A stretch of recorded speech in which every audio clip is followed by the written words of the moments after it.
Manchester United, they're closing in on their second summer signing. Lille defender Leny Yoro has completed his medical. The deal is worth over £50 million. He's expected to finalise the details of his contract today, with a formal announcement of his move to come in the next 24 hours. Yoro will sign a 5-year contract with the option of a further 12 months.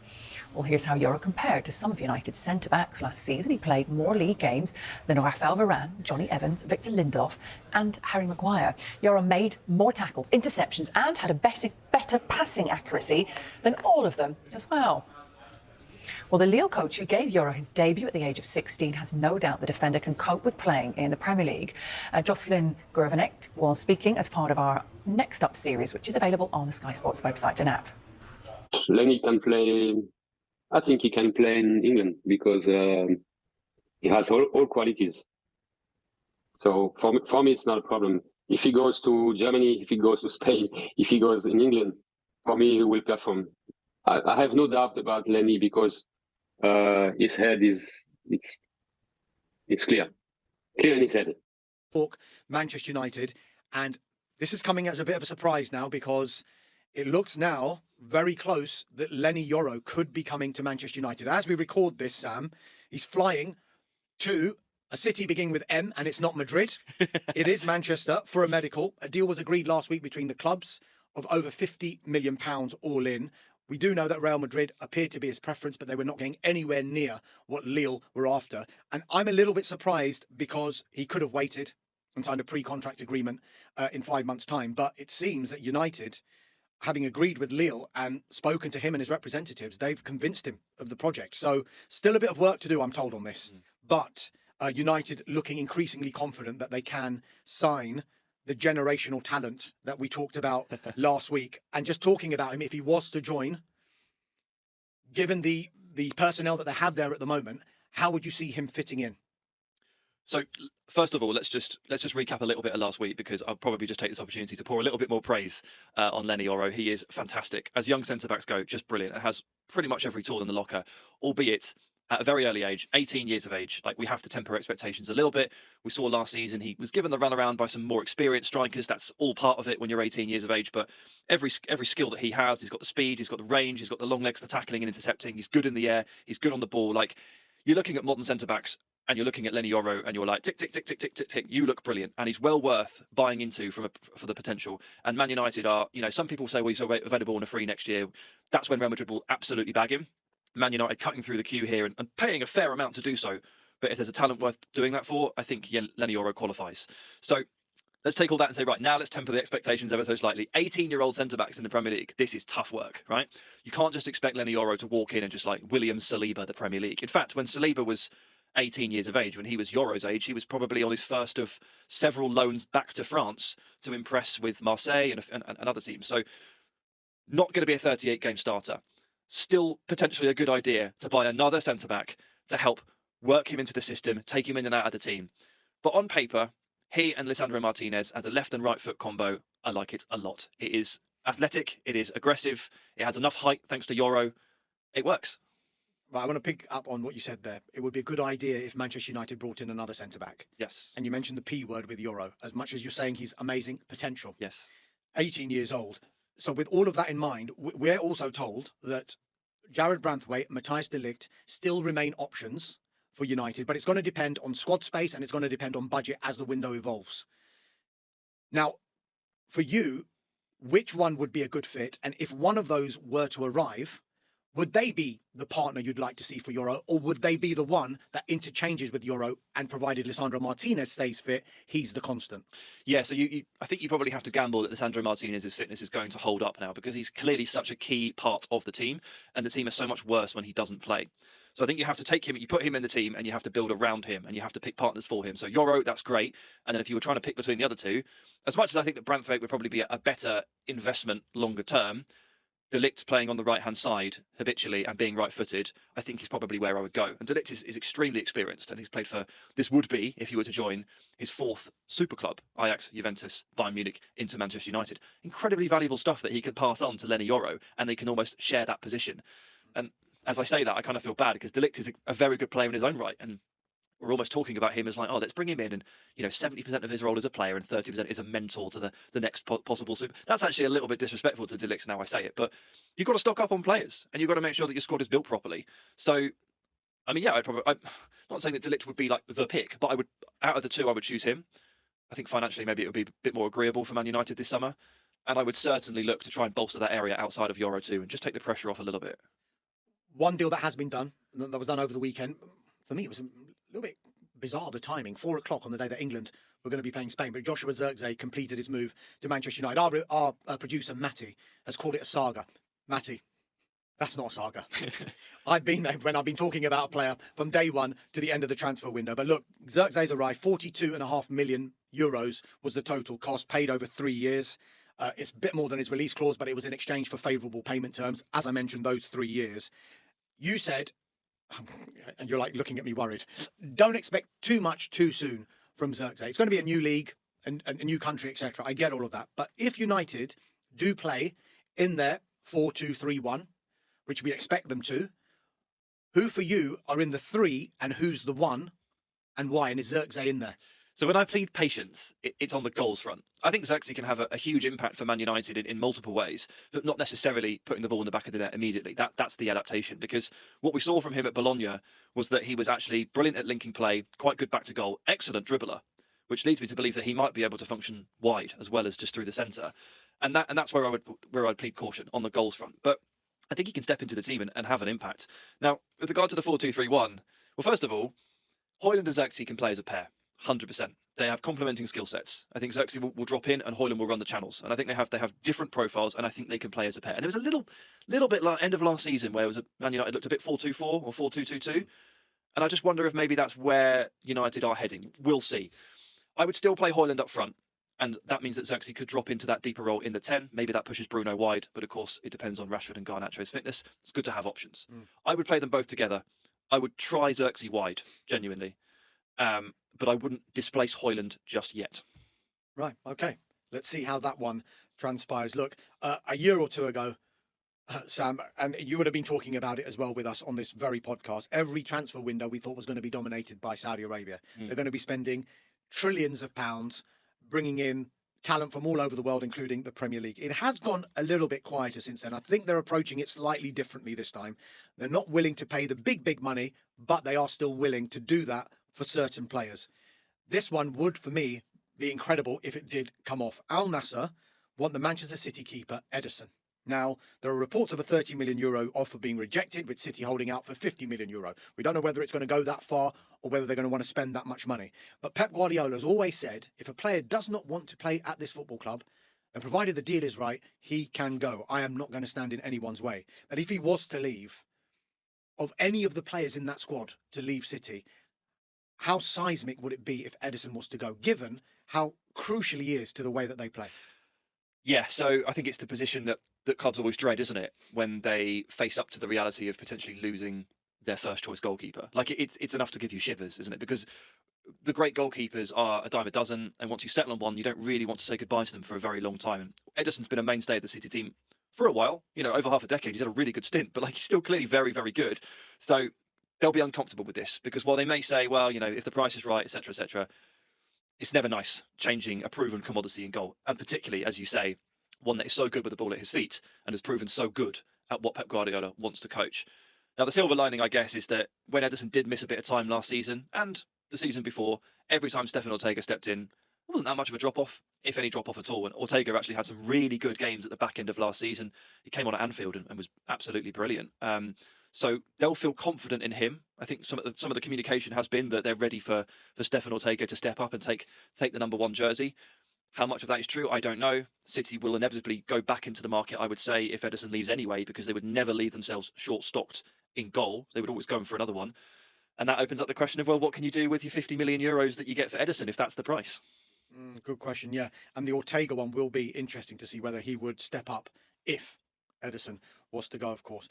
Another potential deal is Moussa Diaby. Now, Al Ittihad, they want him from Aston Villa. Is that good or bad news for Villa, given the fee that's been talked about? We're talking over £50 million here. And do you think it's a positive, potentially, for someone like Jadon Philogene, who by all accounts, wanted to go to Ipswich because he knew he would be getting regular first-team football there. But looks like he's going back to Aston Villa. But maybe now he will be getting the first-team football that he craves. You have to think that these things are linked, don't you? Jayden Philogene left Villa last summer, citing playing time, went to Hull, played loads, became attractive for a Premier League move. Ipswich bid in, Palace, Everton, interest, Aston Villa swoop in.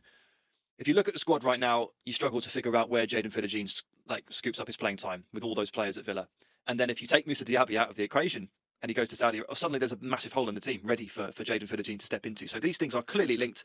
And when Philogene assessed his options and had his conversations with Aston Villa, I'm sure he was informed that Diaby was on his way to Saudi Arabia and it would open up thousands of minutes next season for him to play. And it swayed his decision. So it's great for Philogene. In terms of Diaby for Villa, look, you can argue it both ways. In one sense, it's bad news because they made a big, exciting big, exciting signing last summer. And the fact that they are comfortable moving him on suggests that it hasn't really gone how they planned. Now, a spanner in the works here was that I don't think anybody expected Leon Bailey to go supersonic in the way that he did. Like, Bailey was an untrustworthy part of this team at this time last season.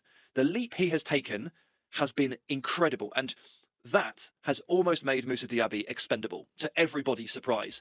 And so with Villa having just battled through all these PSR concerns, and presumably having to think about next year too, if you get the opportunity to alleviate quite a lot of those worries by banking 50, maybe 60 million for Moussa Diaby, knowing that you've got Bailey and Jayden Philogene's in, Jacob Ramsey's back to fitness, Samuel Eiling Jr. has been brought in from Juventus, who's a winger, a left-sider, you're probably thinking this is an opportunity, one that they don't necessarily love taking, but one that has been presented, it just kind of makes sense. Yeah.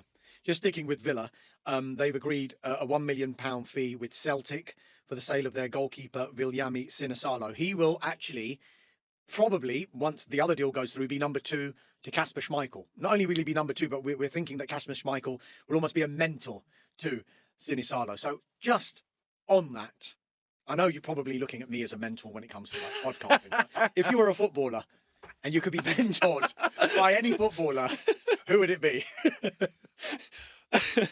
That is not what I expected to be. That's not what I thought you'd say. I mean, I think I'm picking a footballer who I would love to emulate. The footballer I want to be, and that's Yaya Toure. Okay. If I could be any footballer, I would be Yaya Toure. What a footballer. So Yaya is my answer. So Yaya Toure mentoring Sam Tighe. That I would watch. But look, in all seriousness, Schmeichel, of course, has played under Brendan Rodgers before. The pair know each other very, very well. This seems like a good move for everyone. Yeah, known quantity, isn't it? It's one of those things. There's no risks involved. Like is he free or is he like a small fee from Anderlecht? Did he just sign a 1-year deal there or something? Yeah, free transfer. Yeah, free transfer. Tail end of his career, so the wages won't be astronomical. Rodgers worked with him before, knows his character, knows his personality. There are no concerns there. So, like we talked about last week with David Raya completing his move to Arsenal, like where are the pitfalls? There are none. You know exactly what you're getting. So I'm a fan of the deal. He's still at a good level. And to be honest, like I've been watching Celtic fans over the course of the summer get quite irritated with the lack of movement. They've been very slow off the mark with transfers, haven't they, this summer, Celtic? And they've had some holes to address, particularly since they knew for ages that Joe Hart was retiring. I mean, he announced that back in like February or March. And I've seen the fan irritation build and build and build. And all of a sudden, you wait long enough, you get 2 goalkeepers in the span of a couple of days. And Schmeichel and Sinisalo, present and future, seems good to me. Just sticking on the Villa theme here as well, potentially huge deal between 2 Premier League clubs. Everton selling Amadou Onana for a fee in the region of £50 million to Aston Villa. We know Douglas Luiz has gone to Juventus. Is this a good fit for Aston Villa, or will they have to potentially play in a different way? Can they play in a better way? Yes, it's obviously not a like-for-like replacement. He's over a foot taller for a start. I mean, they're like genuinely very, very different players. But I think I like to think that Villa have planned this one quite well. They didn't want to say goodbye to Luiz first and foremost, but they've had to, and they'll have to figure a way around that. A lot of people have been asking this summer, like, okay, who's going to be the replacement? Who are they going to buy? I think they bought him last year, Yuri Tielemans. And Tielemans stepping in for Luiz towards the back end of last season. Actually, he finished the season really, really strongly. And his partnership with McGinn was really good. And then, of course, Yuri Tielemans and Onana have played together for Belgium. So this is an inbuilt partnership that Villa can now put into the base of midfield and say, off you go, lads. You're very aware of each other's skills and strengths. You've played together before. And I think the best thing about the Onana deal for Villa is, I've been banging on about it all summer. I don't know if I've spoken about it on this podcast, but their set-piece defending last season was tragic. Absolutely tragic. 15 conceded, tied 4th most in the league.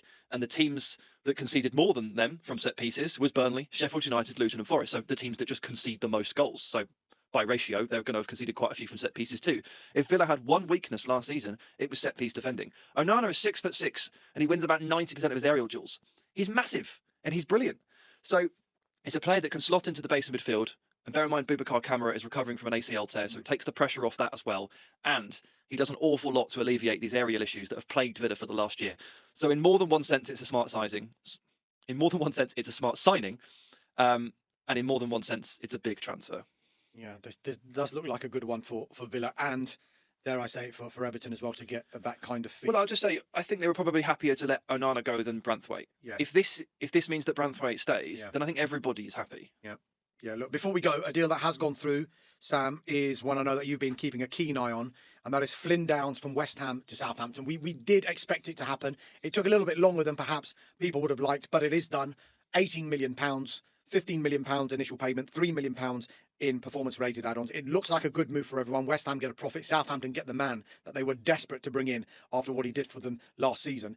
But in the Premier League, do you feel a signing like that could be the difference between Southampton staying up or maybe not?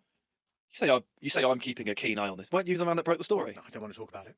You don't want to talk about it? No. It's not about you, is it, Dance? No, far from it. No, of course not. Darmish was the one that broke the story Oh, in stop full. it. In full. He was the one that got the confirmation. It's been in the offing for a while, as you know, but I don't pay it down. Darmish got the... Oh, wait, it's about you. Okay, cool.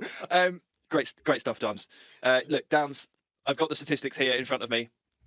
With him last season, 66% win rate, Southampton, 2.17 goals per game, 1.2 conceded. When he didn't play, which was annoyingly often, I've got to say, he had a stomach bug around Christmas, like some food poisoning, and it knocked him out of a few games here and there, and they really took a downturn.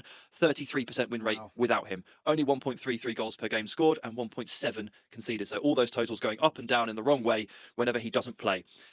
He's something of a heartbeat to this team, and they just needed to get it done. It's not enough to keep them up, full stop. But if they didn't get this signing over the line, I genuinely think that would have been enough to send them down. So actually, did I answer your question in a way? It's not that he keeps them up, but he gives them a fighting chance. And without him, I would have really worried. Fantastic. I mean, we've been looking at your stats on the Transfer Talk podcast as well, and let me tell you, it's 100%. I'm not saying which way, but it is 100%. Sam, as ever, thank you very much indeed. I think you're back again next week because guess what?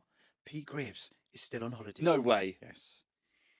As far as I'm aware, he is, yes. But anyway, listen, thank you also to everyone listening to the Transfer Talk podcast. And wherever you're listening to this podcast, in your cars or on the train, in the wind or in the rain, in your house or in the shed, on your couch or in your bed, on the hills or in the valleys, in the streets or in the alleys, I'll stick to the streets, out for a run or maybe a walk.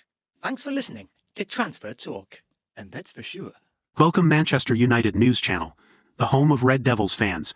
Manchester United have shown an interest in signing Paris Saint-Germain midfielder Manuel Ugarte, but according to Offside, the move is now on the verge of collapsing. Adding an additional midfielder to the squad was always likely to be a priority for the Red Devils this summer, with Sofiane Amrabat's loan deal ending. As it stands, the Red Devils appear to be focusing all of their attention on acquiring a centre-back or two, but a new man in the middle of the park could be next on their agenda. Ugarte has been heavily linked with a move to Old Trafford, but a deal is now looking unlikely. The Manchester United don't have enough money in the budget to complete a deal for Ugarte, unless they sell Casemiro. The Red Devils are currently having trouble shifting the Brazilian international, so at the moment they are unable to press ahead for Ugarte. The report adds that their pursuit of Ugarte is in serious danger of collapsing, with it being possible that by the time they manage to offload Casemiro, if they do at all, then Ugarte may have moved on to another club. Subscribe to our channel and activate the bell so you don't miss any news.